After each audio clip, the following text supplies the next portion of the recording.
Hello, very warm welcome to everyone. And yeah, we're continuing into the middle part of this week of exploring liberating views together. And yeah, I just want to say it's such a pleasant view to have the chat open on the side of the window and see the lovely morning blessings and welcoming words and the the diversity, the richness, the width of the Sangha, the locations, the situations that we're in, and yeah, holding that in heart and mind. Wishing you all deeply well as you meet your day, meet your life, meet those around you. I really hope for a peaceful, harmonious day for you, rich with delights. So, as I say, we'll continue this exploration. And as you know, the way these sessions work, we'll shortly have a Dharma reflection. Then we'll have a relatively quiet meditation where we'll explore those ideas. And sometimes that'll be a stretch. Sometimes that will be, just quite easeful and sensible to what we're understanding. And I hope that however that lands, it's welcome there. And then we'll have some time for questions, reflections, and explorations there. If you have a question at that time, what's really helpful is that you kind of put capital letters question in front of it. It just gives me a much better chance of picking those ones out so that I can respond to them in the session. I do stay on after the session and read all of the chat, all of the comments, all of the reflections there. So those are all deeply appreciated, as I'm sure they are by each of you when they're received. So maybe just to begin, a little bit by way of review. So we've been kind of exploring liberating views, and a couple of ways that we are meaning that, holding that. It's almost as if we come up onto a high point and we look over and we kind of have a less cluttered view. Our view is more liberated, it's more freed, it's more clear, it's less cluttered, it's less obscured by this and that. Yeah. Another way that we mean liberating view is actually the perspective that we're taking. The view that we are taking is actually more freeing, more insightful, and we're going into it that way. And we want it to be less cluttered enough that we can actually start to see that our view matters. It shapes to what we bring the attention, and it also shapes the how we attend to what we experience. And because of that, that actually makes what we experience, because what we experience is dependent on what we pay attention to and how we pay attention to it. Yeah. So there's a teaching which is often called the three characteristics, but that's not really a very good name, and it's not a name that the Buddha gave to them. They're actually three liberating views, three freeing perceptions, perception changes that we can have so that we perceive differently. And so we're adopting the right view at this time, yeah, an appropriate view for the kind of experience we're having. Okay. We also want to understand the importance of that view. So that's part of what we're also bringing in here. So there's kind of the meta view, big view about views. Wow. Yeah. And this is actually really shaping our sense of what's happening. So what these teachings are in a way suggesting is this is a perception. What you're seeing, it's a perception. It's not reality entirely. It's dependent on various conditions. Not that we're going to become in control of all of the conditions, be able to pull all of the levers, but there are many levers, dimensions, things that we can change. And we've been exploring that over the week. We've been exploring it particularly around the anicca view, the non-constancy of things, that things change over time, but also as they come through, that they're very dynamic. Okay. So that's by way of a little overview. So let's just relax, find our body, heart, mind, align our being, find where we are. So, oh yeah, here we are. And of course, there is a view playing out, but we don't need to, see it all, grab it all, understand everything. What I'm hoping is today we can move on to another really kind of useful view. Another of the key points here is, of course, it's not that we're saying this is true. What we're saying is, come on, come up here, have a look out through here, or come on, try this on, look out this way, put on this kind of glasses, wear this kind of clothes, and see how different you feel. And then we get to understand how the glasses that we normally wear, or we were just wearing, affect the view, the kind of the get up that we're in affects how we experience. So hopefully everyone's well aware, all of the teachings here are actually centralized around the relief, the release, or the dissolution of dukkha. Dukkha, the stress, the distress, the suffering, the agitation, the reactivity that comes with that, the contractedness, uh, the rejection, the grasping on, those kind of conditions for it. So dukkha is causal. It's conditioned. And very centrally in the teachings, the question is, what's the cause or the condition for dukkha? And those who want to know the Pali, samudaya. Yeah, dukkha samudaya. And it's really the key question that we need to ask if we want to be free from dukkha is why is it around? Or when it's around, what else is there? So that we can get to know, these two travel together. And when we see what travels together, what if we reduce the quality that we can influence and see, is that a causal condition for dukkha? And if it is, then it will help dissipate it. And the teachings aren't just go out and find out for yourself, but also offering suggestions of what's there.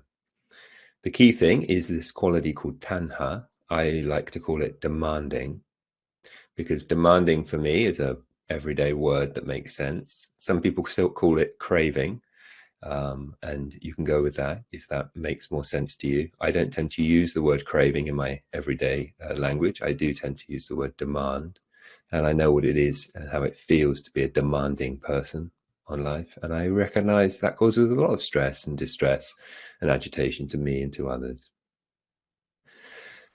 So we're going to take a view today, not the anicca view. Actually, we're going to take the view, this here can't bring lasting satisfaction. Okay. And so in a way, we're cheating a little. We're actually just reworking the earlier or insights, yesterday's insights, and noting that we project a sense of lastingness on things. And it's their lastingness that causes that feeling of demand. It's worth demanding on things because they're going to last. Yeah. But actually, what we're saying is impermanent things can't bring lasting satisfaction. Inconstant things can't be relied on. Yeah, and that's what we're looking for, lasting satisfaction. We're looking for something that can be relied on. Yeah. That's actually a really important point. We have to admit to ourselves we are looking for lasting satisfaction. Yeah. We're not looking for temporary satisfaction. We're really looking for things that can be relied on, you know. Hopefully that's okay and that's clear. But just to give an example, if you have a friend and they're very unreliable, it's quite stressful to have that relationship. They said they were coming. I've gone to the place we were going to meet and they don't show up. Yeah. So we don't want things that can't be relied upon. And the Buddha's not saying, get with the program, nothing can be relied upon. Everything's inconstant. What are you, a fool? No, there is something that can be relied upon. Part of it is actually we need to change our way of relating to things. And that actually makes us more reliable, and it makes the world more reliable because we're emphasizing the relationship. And the relationship is something uh, within our sphere of influence. How are you going to relate to this? So we could have the example of a pain comes up in the body. Yeah, it happens. It happens. Is it inescapable? It might be, mightn't it? It might be inescapable. Having a physical body means having physical pain. But we don't need to reject that pain. We don't need to demand onto it. We don't need to contract around it. We don't need to make a problematic relationship around something that feels problematic. Yeah. So we're starting to actually name a few other of the kind of causal features. One of the causal features in our relationships with things that leads to dukkha, supports dukkha, and exacerbates dukkha, makes it worse, is the contractedness that we get when we come into a situation that we feel like we don't want. And so that's actually working on many levels. There's a contraction in the physical sense, and sometimes we can just feel that. And part of our practice can be opening, softening, relaxing. Yeah, we can do that now. We can do that in the meditation. It can be really supportive.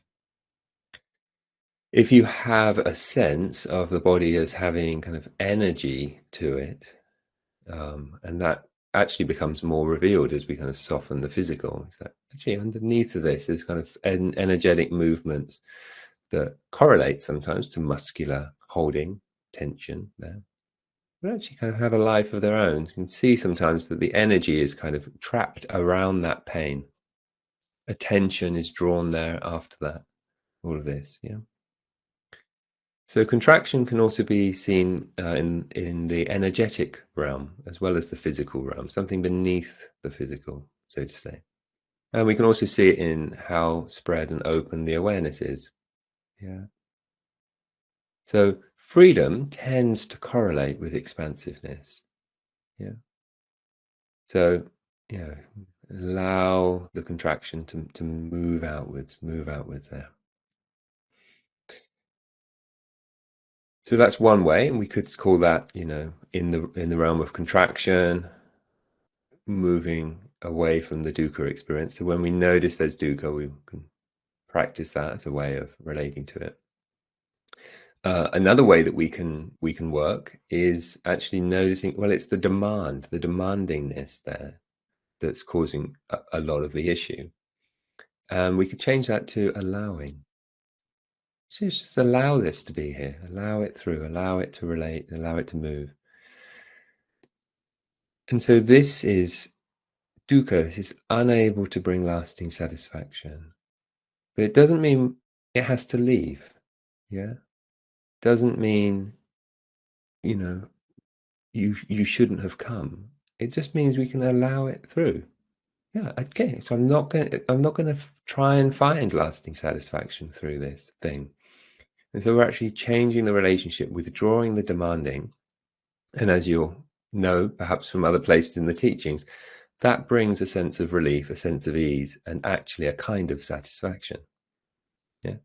So this lens that we're bringing in, this view that we're bringing in, is this. It's unable to bring lasting satisfaction.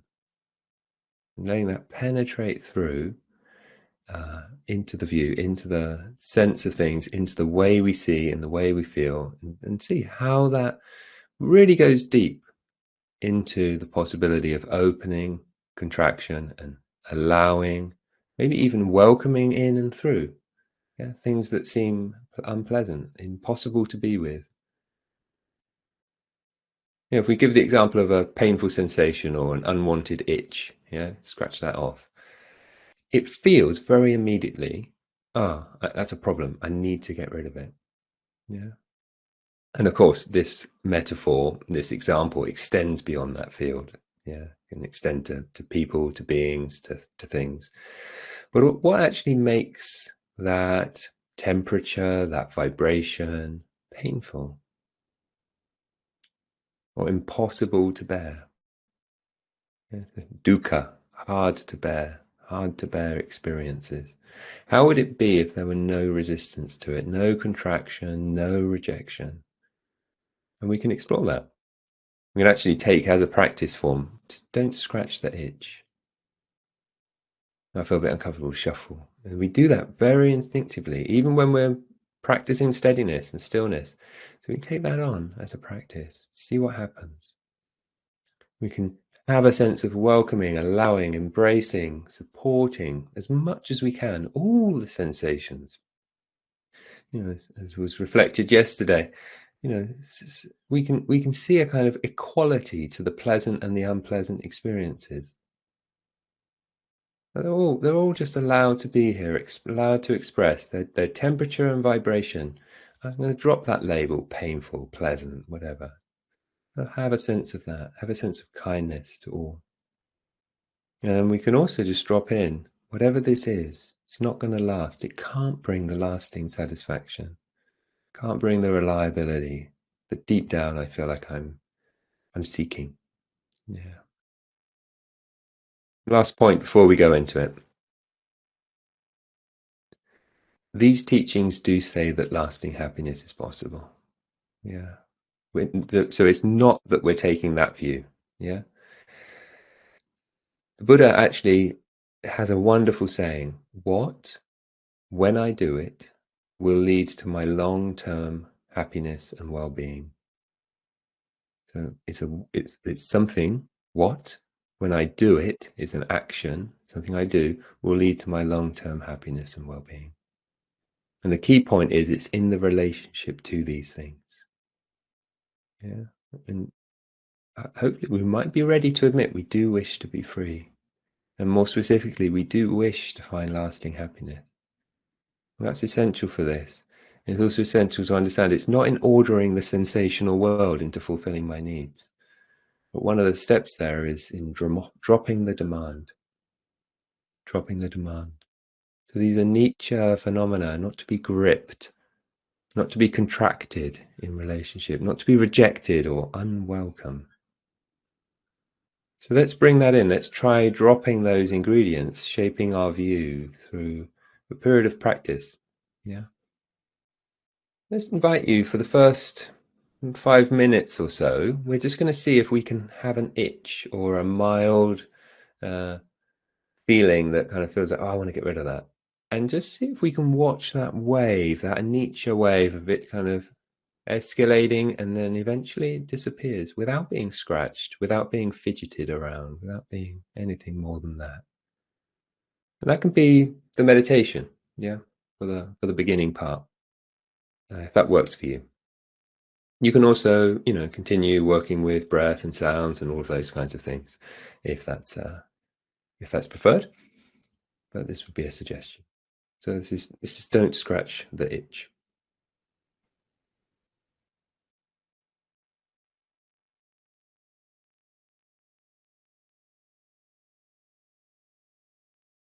So just softening the body,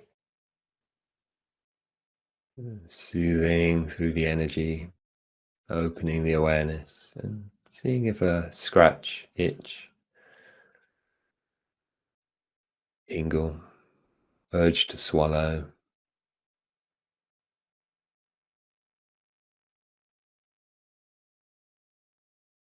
comes up, and we'll just watch the escalation and dissipation of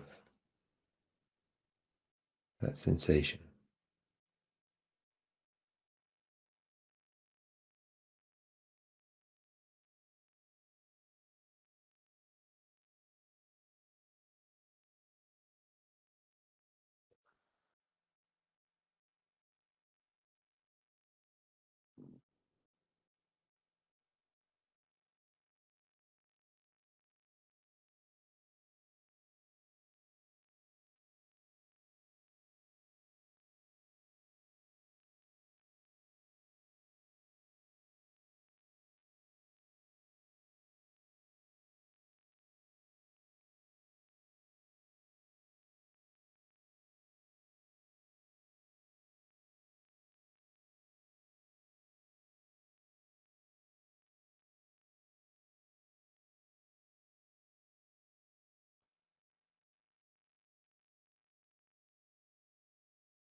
So that's about 5 minutes or so of this don't scratch the itch. And if it's working for you, if it's interesting, then continue with that. I think what's one of the interesting aspects of it is how things unfold when we're not trying to control, to reject, being like that bouncer at a nightclub. You're not coming in, not going to have you. Very quickly we can reject. And that causes a kind of contraction around, demanding contraction, rejection,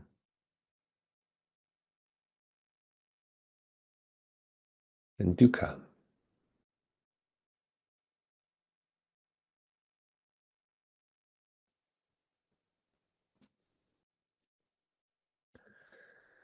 Well, that can be quite an intense kind of practice. It's taking a much lighter variety here.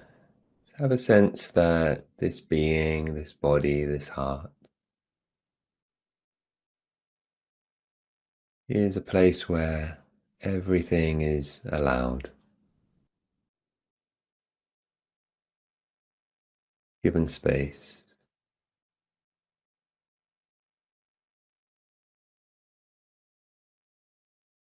So begin just checking in. How's the body feeling?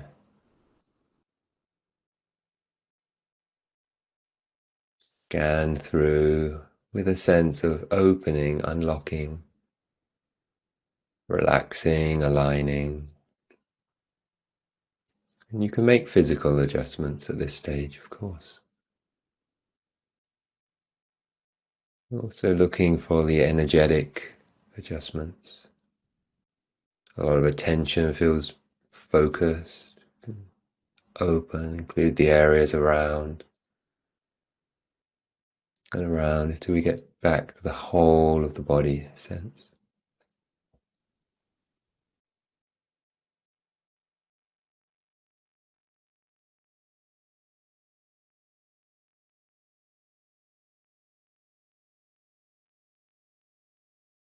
Might like to play with combining the breath and the energy sense, almost as if we're breathing through the whole of the body. You can breathe in all kinds of ways if you feel inclined to associate these together. For example, you can breathe in as if through the bottom of the feet and up through the whole of the body, out the top of the head, or the other direction.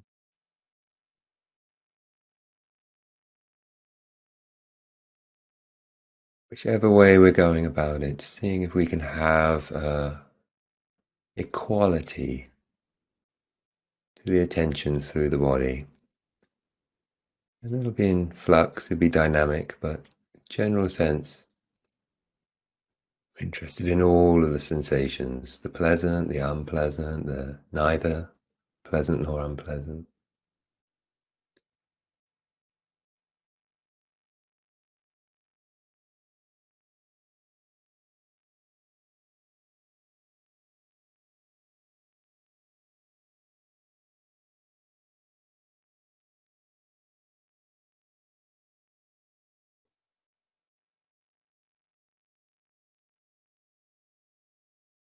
Body's not the right place for your resting of attention at the moment. You can do the same thing through the sounds.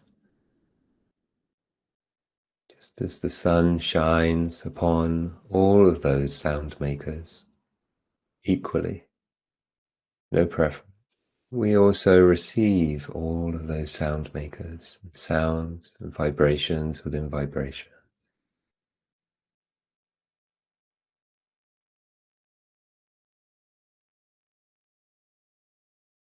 So that's our intention. And falling short is completely fine.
The teachings suggest it's very likely that we're entangled in something at this time. We're perhaps seeking our lasting satisfaction or something reliable in things that can't offer it. And it's quite mild, perhaps, but it's a form of dukkha, stress, distress, agitation. This cannot bring lasting satisfaction if it can't last.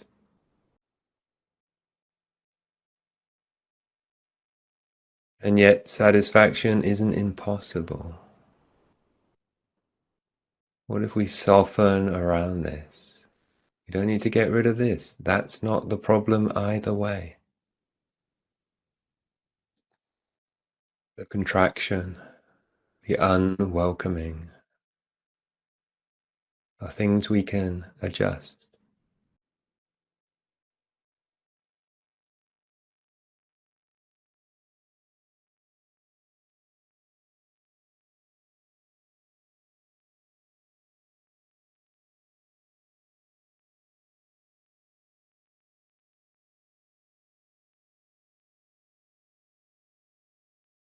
For some of us, that will feel very helpful. For some, we'll imagine that that's some form of rejection of things. Horrible thing to say about things. But we're just seeing it as a way to change our way of relating, not to grasp onto, not to demand on, to allow us actually to open through all of the sense doors, a sense of kindness, sense of allowing, maybe even a sense of welcoming all of the phenomena of the senses to come in, to come through, to be released. Let's take our 6 sense doors one at a time and encourage a sense of allowing and welcoming. We'll just do about a minute with each one. See, it might be quite a helpful way to support gathering, harmonizing as well. Let's take the tactile sense, the body sense, any sensation that appears, whichever one it is, welcomed. May you feel welcome here, cared for, and released.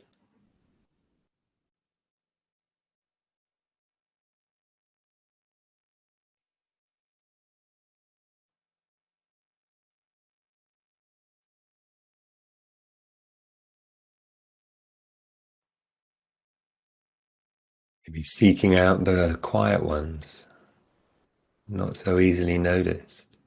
Bottom of the chin, the quiet areas of the back. So welcomed, cared for, and released.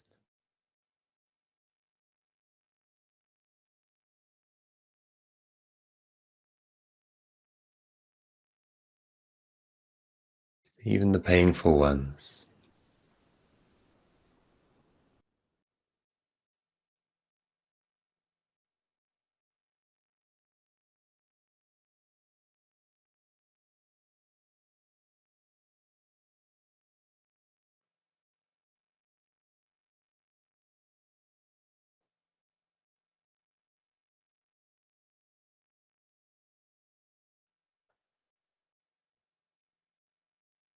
Then moving our attention into the sound sphere. All of these sounds,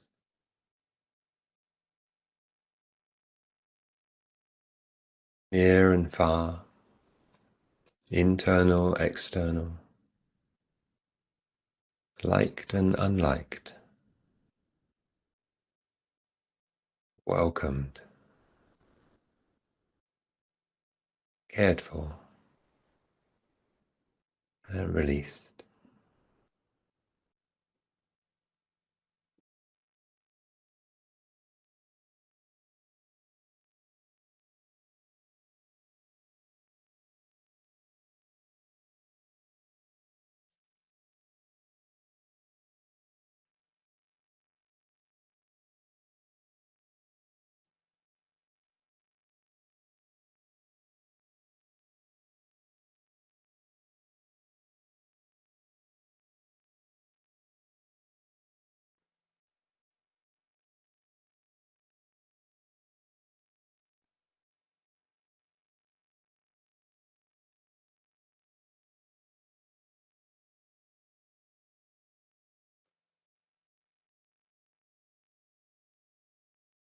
We could come into the visual field,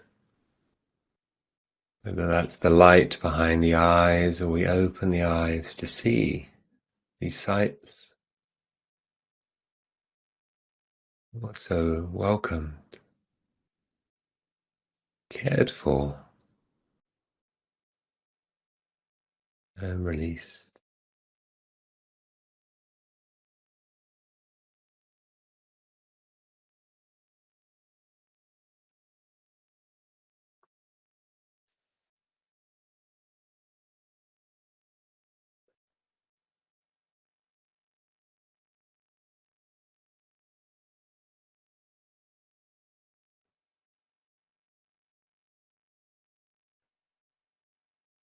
Come to the aromas that we can experience. The nose, bringing these to life.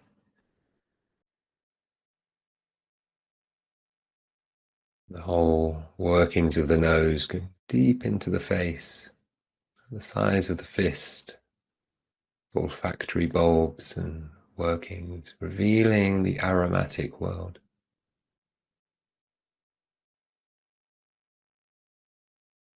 Welcoming, caring, releasing.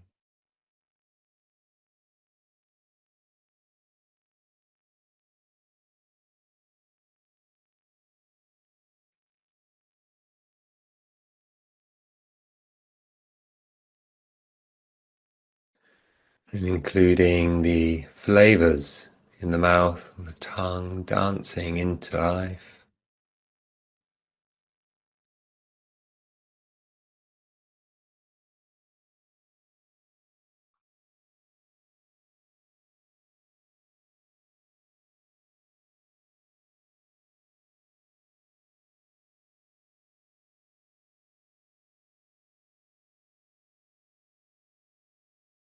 And with a wide sense, we'll also include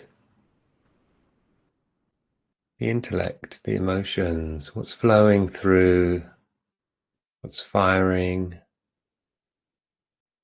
in the brain, the images, the emotions, the feeling. Let's start with the mood of this mind state. Can that be welcomed, cared for, released from our grip, our control?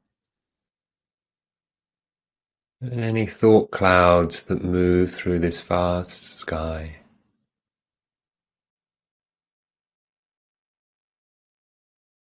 Any emotion fireworks that go off. They play their rhythm, all welcomed, cared for, released.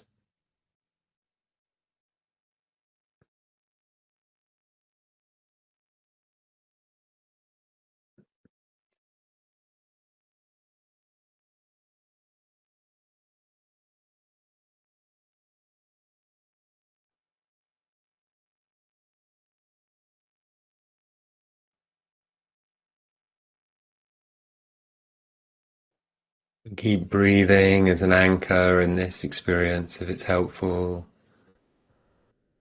Or listening with sounds, returning to that if you prefer, or we can keep a wide open awareness, less selective, less narrow, but with an emphasis on welcoming, allowing, caring, releasing.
This and this can't bring lasting satisfaction if it doesn't last. We don't reject, we just open, allow through with care, with kindness. This experience and all aspects of this experience, not rejected, not contracted.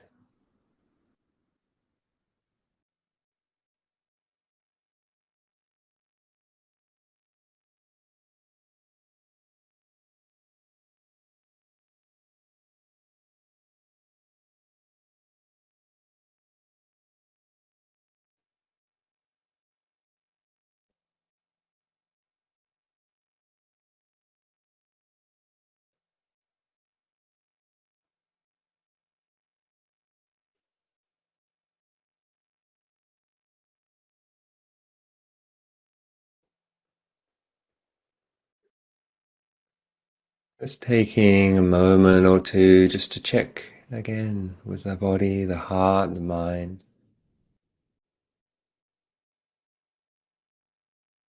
having a tour of the body, heart, mind, having a victory lap through the being of what you've cultivated.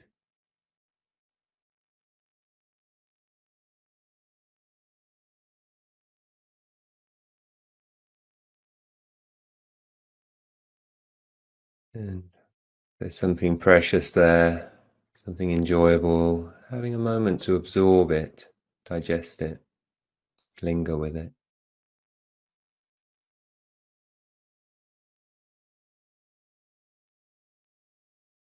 And you might also wish to radiate it out into the world, part of your intentions, what you wish to see more of.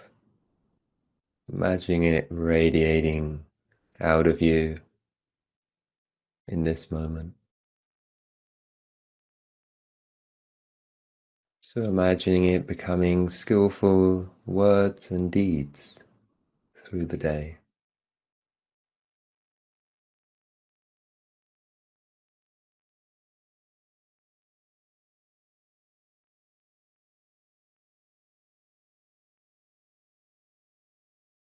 May it be so. So keeping those qualities alive, we'll begin to transition into the community space again for the last 10 minutes or so. And there's a lot there in this practice. There might be questions, might be reflections you want to bring in. They're both welcome. You don't have to love it. You very much may not. That's really fine. Some will, and that's really great. And that's why these things are shared. And it might be unfamiliar, might be uncomfortable being in an unfamiliar kind of way of practicing. Might feel quite effortful to be doing all of this stuff, but it really hopefully helps us to see and to reinforce the idea, the conviction, what the Buddha would speak about is how our experience dependently arises. Yeah, and particularly we want to see how the dukkha experience dependently arises. What it takes to put this whole thing together, and then what we can do to untangle the thread that's woven us into a more bound condition, how we can become unbound, and how our hearts can unbind and our relationships be boundless in the world. Yeah, we can really care widely, deeply, meaningfully about our life and about the lives of others. And I think it's a really key part of what these practices are about. And we can also see a whole thing here of us gathering together, this gathering of different beings. And there's also all those kind of necessary conditions that support us in our practice. So once again, real deep appreciation to all of you for being here, for showing up and showing up over the days as well. All of that. Such a beautiful offering of dana, of kindness, of generosity, of your presence. A lovely word for dana is the participation in these things. Yeah. And so it takes all of that participation, all of our willingness to once again, yeah, dig in, dig deep, come in. Yes, I'm going to go. And a whole sensibility around why we practice can be just flipped on its head with that word participation, which is instinctively, it's another view here, instinctively we might think, oh, I hope I have a good meditation, you know, just in the background without even seeming selfish. Of course you do. That's why you're doing it. But we can actually see it a completely different way. Is I hope my practice brings some soothing, some ease to others. Yeah. I hope that's what it does. And it seems to me a radically different view, but also just much more helpful. Because if I don't feel like it, I'll still do it. And I'm less of that urge to check. Is it working? Am I getting it? Is it good for me? Is it not? I'm here for others. What's to check? I can't stop them, tap them on the shoulder. How's it going? Am I helping you? So it just releases that. So that participation, that opening, those different ways of moving through can be really, really helpful.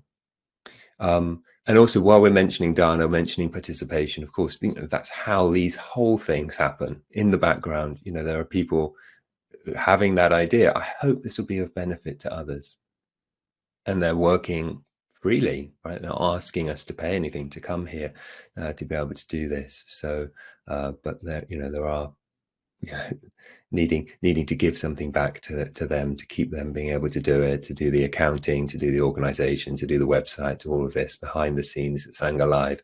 So if you're in a position to be able to support that, participate in that, you're very, very welcome. And if you're not able to do that, you're still very, very welcome. Yeah. Everybody is welcome here.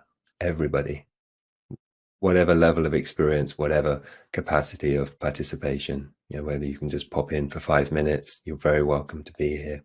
Whether you're dedicated and able to put the time aside to be able to be here in all kinds of other ways, deeply appreciated.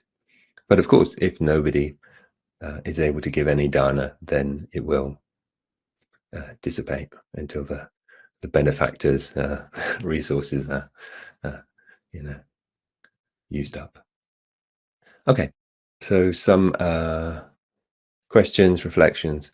When practicing, this will not bring lasting happiness. What prevents it from being directed at the practice itself? It can be confusing at times. Thank you. Yeah. So basically, in short, what stops it being directed at the practice itself? Us. Yeah. We're choosing where to direct it.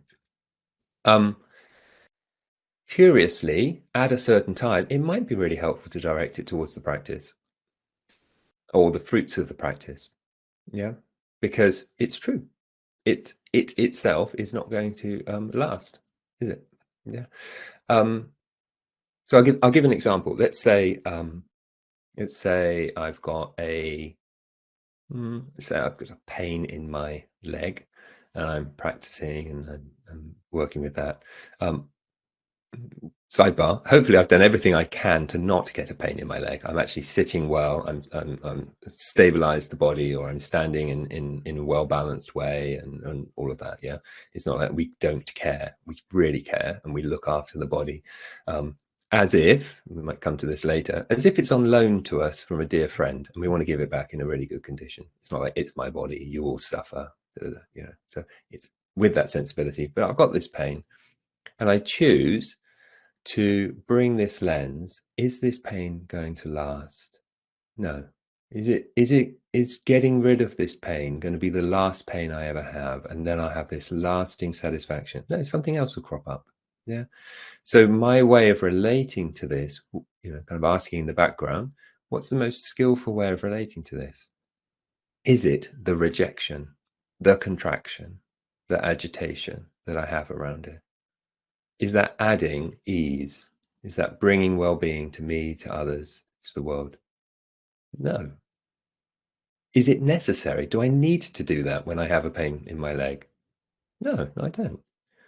And so step by step, I might come to the widest sensibility of it, like where it feels most accessible. And I just work my way in with kindness, with softness, with things. This can't bring lasting satisfaction. Getting rid of this won't bring lasting satisfaction. Yeah, it can't bring lasting dissatisfaction either. Yeah. So what it does, that view, it changes my realm of possibilities. Yeah. If I think getting rid of this will bring me lasting satisfaction, go in, like all guns blazing, so to say. Obviously we never do that, but going to be like, get rid of it, crowbars, whatever, emotional crowbar, get it out, get that feeling out. Take a painkiller, take more painkillers. Doesn't matter if it blurs your sensibilities, just do whatever you can. You've got to get rid of this, then you'll have the lasting satisfaction. So we're saying, no, it won't happen, won't happen. And then through doing all of that, bringing that care, bringing that ease, we change the relationship. The relationship, the closest thing to us, closer to us than the thing itself, is our way of relating, that ambiance, that atmosphere that we're in. And we feel that relief from that. Feel that relief from that. And what we want to do at that time is absorb it, stay with it, linger with it, actually make it last. Yeah, we covered that earlier. Yeah. So we're directing this specifically to those things. Make it last, enjoy it, satisfy yourself within it. Yeah. As much as you can.